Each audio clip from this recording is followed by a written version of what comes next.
Hello once again, Zimbabwe. Thank you so much for joining us on this edition of our show, Lifewalk. Of course, Lifewalk is the show, the premier show in Zimbabwe, the premier TV show in Zimbabwe. We thank you so much for the support that you give us all the time, each and every time. And of course, we are discussing the sports, the Warriors of Zimbabwe, of course, looking at the Africa Cup of Nations.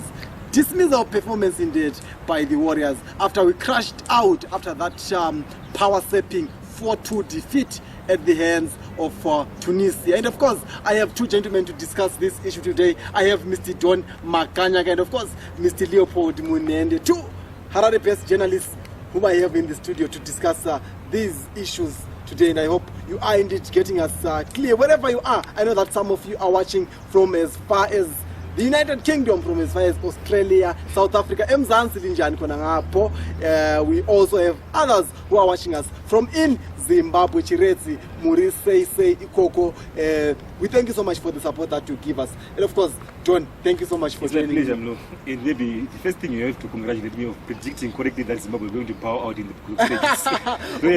I don't know whether that was a prediction or you have joined this bandwagon of prophets. I'm not sure about that. Then, Mr. Munhende, thank you so much for joining us. Thank you so much. And of course, I would start with you, John. Remember when we had our last edition, our last show, John had predicted that the Warriors were going to bow out, and he predicted, saying that there was nothing much that he had expected in that match. But of course, I think I was wrong. I think I did not make the correct prediction. I thought that a 1-0 victory for the Warriors was going to be enough. But John, what went wrong, man? 4-2. After all that promise, man, that 2-0 draw against Algeria, and of course, that power-sapping defeat against Senegal, 2-0. Then against Senegal, against Tunisia, we'd expected just a 1-0 victory. And 4-2 we lost. Your expectations were based on what, Mlo, if I'm to ask you, because if you had to look at that match going into the last match, Algeria needed a win too, and Zimbabwe needed a win. And we were trailing Algeria by, was it a goal? When it comes to goal differences. But I still remember my point that if we done well against Algeria, which I think we were a better opposition in our group, then could have done better. We lost it on the Algerian game. Then beating Senegal was a tall order, beating Tunisia was a tall order. The best we could manage those two teams was maybe we true draws, not expecting to win against Senegal and Tunisia. But John, you look so pessimistic, man, as if we don't have any soccer in Zimbabwe, saying that we just expected 2 points. But Mr. Munhende, when we are looking at it, do you think there is nothing bad with our squad? Are we really that bad? You know, we have got that classy players like Kama Billiard. You know, he has been in the English media, where the British media has said that Kama Billiard can fit in any of those teams within England. This way, we are looking at the mid-table teams. Then we have got our own, the smiling assassin, Knowledge Musona. We also have players like Tendai Ndoro, who's the current leading top goal scorer in South Africa. Do you think we were that bad, such that we ended up losing and coming back from that early, like we have always done? I think as Zimbabweans, we tend to overrate our capabilities. Zimbabwe is just, we are in the league of Malawi, Swaziland, Botswana. That is our league. Leopold,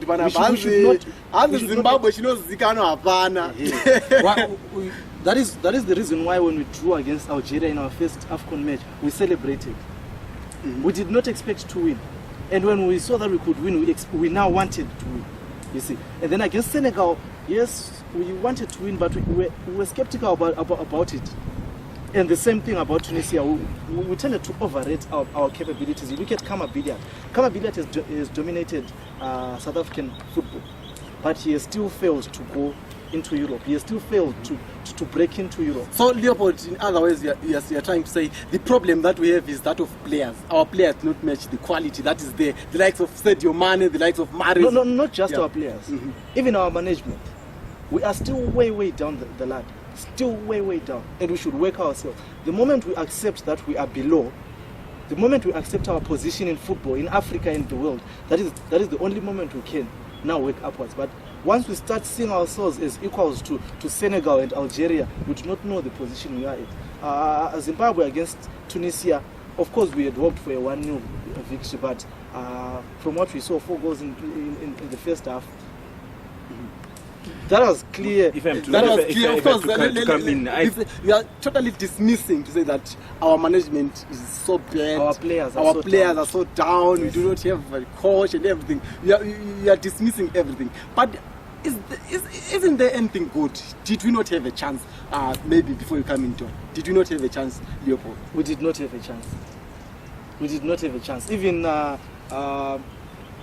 Eric Knight said Thierry Henry, Gary Ndlovu, they only identified 2 players, Kama Billiard and Knowledge Musa, of which those 2, they also identified negative aspects of those 2 games. You look at Kama Billiard, Thierry Henry went on to say Kama Billiard lacks physique, lacks gym work.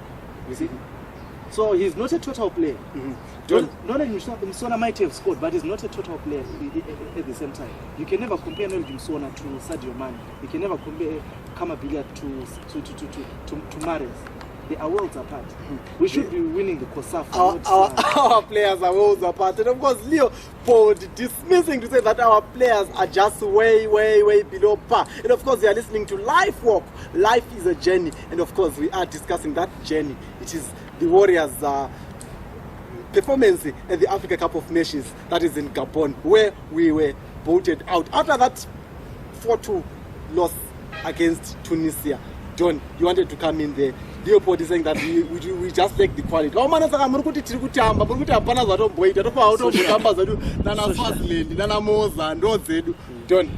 think I tend to beg to differ with my fellow here. Why? Because if you have to look, we have got Costa Namu is playing for Sparta Praga.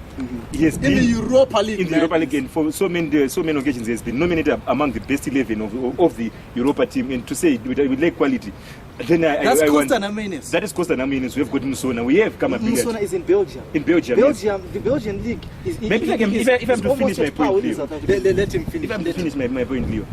Zimbabwe, when we went in that group, that was a group of death. Definitely, we all know that. But we expected a sister kind of performance from Zimbabwe. And definitely, and I still remain with my position that had we beaten, what we only needed were 4 points. A win against Algeria. And we lost so many glorious chances on that match. And we could have managed a draw against Senegal or a draw against Tunisia. Then we could have qualified. To say we lacked the character, yes, that team must be, that group was a difficult one for us to come off. If you have to look, those are the first 5, those are the best, those 3 teams that we matched upon in the top 5, that is Senegal, Tunisia, and Algeria. That is why I'm asking, on what grounds were we expecting a draw or a win against the number 1 team in Africa, the 4th best team in Africa, and the 5th best team in Africa in a single group? On what basis were we expecting? On what basis?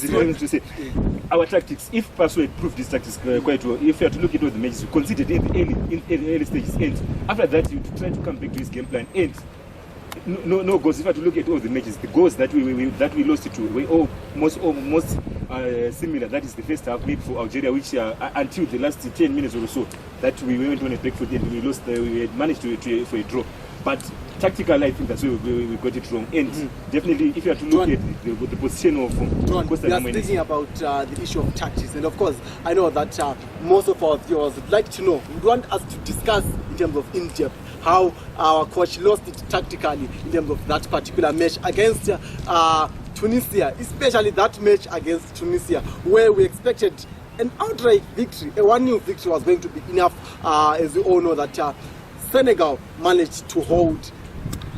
That is the Desert Foxes of Algeria. And of course, for now, we are taking a break. After the break, we are going to discuss how did we miss it? How did Manabunu, Callisto Pasuwa, lose his tactics? And of course, stay tuned on to Lifewalk, your television choice. Stream it, live it. Lights on, bed and first now go. Zimbabwe national soccer team, we salute you.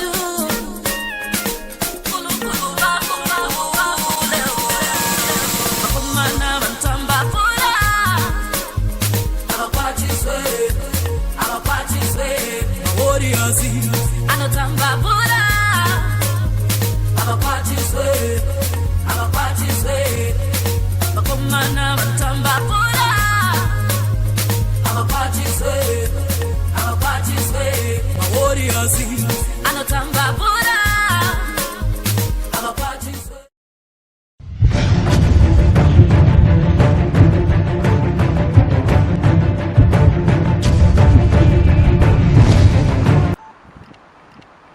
once again, Zimbabwe, we are back on the show, Lifewalk. Life is a journey, and of course, you dream it and you live it. We thank you so much for the support that you give us each and every time. And of course, today we are still discussing soccer, your first choice of sport. And of course, I know that it is the beautiful game. It remains the beautiful game. We are discussing the Warriors.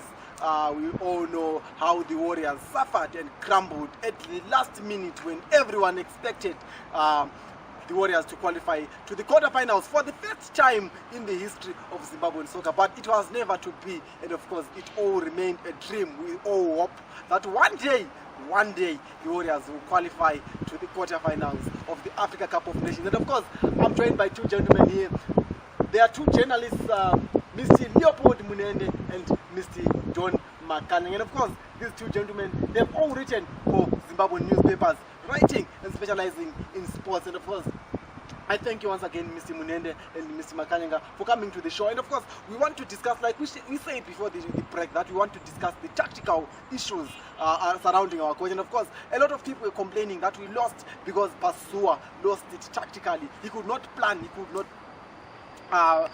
effectively manage how he set up his team. And of course, a lot of people, they're complaining about that defense, where many people thought that Muroiwa Elisha could have been replaced probably by Lawrence Mhlanga or Teenage Hadere in that lineup. And of course, we all know what Muroiwa did, the mistakes that he led to those defeats. And of course, I was discussing with Don, and of course, he was blaming Muroiwa for that defeat. And of course, that Pasuwa should have done something in terms of tactically in that match. Muroiwa was not supposed to be in that team. Your thought? And of course, the exclusion of Tendai Ndlovu in the match, and of course in the Tunisia match, only for him to rescue us and salvage a point maybe out of pride. Out of pride, thank you. But again, I think Muroiwa, yes, I know my fellow friend here is maybe going to try to defend Muroiwa, but if I had to look at last season for Dynamos, Muroiwa, I think he played less than a quarter of a season for Dynamos. Yeah. But I remember I never played a number of matches. Exactly, but the issue, the same issue around again Chatenda Mkurua with Petros Maria again coming into play.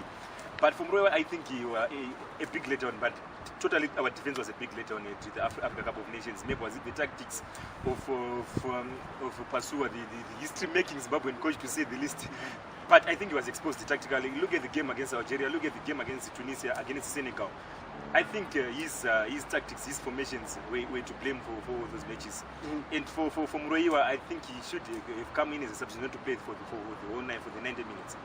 As Muroiwa, if I was like I bench. But anyway, Leopold, do you agree with that perspective? I didn't see anything wrong with what Muroiwa was doing. In actual sense, I saw something wrong with Costa Namenos. Okay. Costa Namenos, our one and only player who Yes. plays in the Euro. Exactly.